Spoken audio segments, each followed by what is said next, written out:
Bonjour, j'avais envie de vous faire un petit coucou. J'ai beaucoup de gens qui me disent qu'ils se retrouvent à ne plus arriver à gérer leur temps. Soit le télétravail déborde, c'est-à-dire que comme on a beaucoup de réunions, on se retrouve à avoir moins de temps pour travailler soit sur ce qu'on a à faire.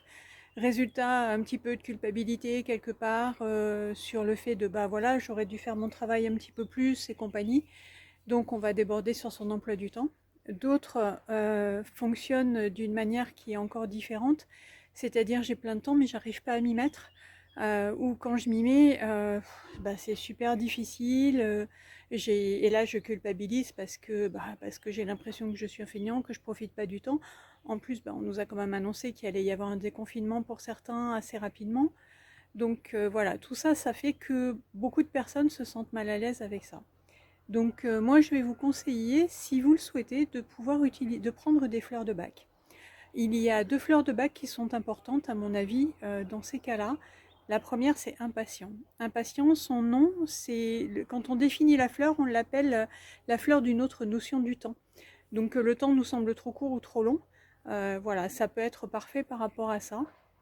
Et la deuxième que je vous conseillerais, c'est Hornbeam. Hornbeam, c'est la fleur du dynamisme. Pas forcément du dynamisme physique, mais en tout cas psychique.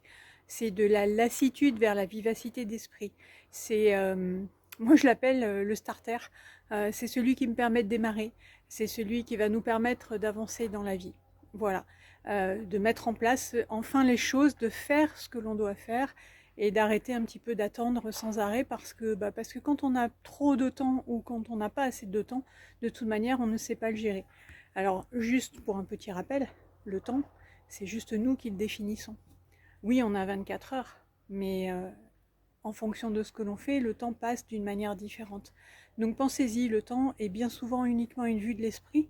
Donc essayez de modifier votre perception du temps. C'est là aussi où Impatient va vous aider. Voilà, je vous souhaite en tout cas une belle journée. Je voulais également vous dire que la semaine prochaine, je ne ferai que quelques consultations, très très peu. Par contre, à partir du 18, je reprends au cabinet, mais je maintiens également les cours, non pas les cours, mais les consultations euh, euh, à distance. Parce que tout le monde ne peut pas se libérer, tout le monde n'a peut-être pas l'envie non plus de venir, de risquer quelque chose. Donc voilà, vous pourrez avoir le choix à partir de la semaine du 18, vous pourrez avoir le choix de prendre un rendez-vous sur place ou un rendez-vous à distance. Voilà, je vous souhaite une très belle journée.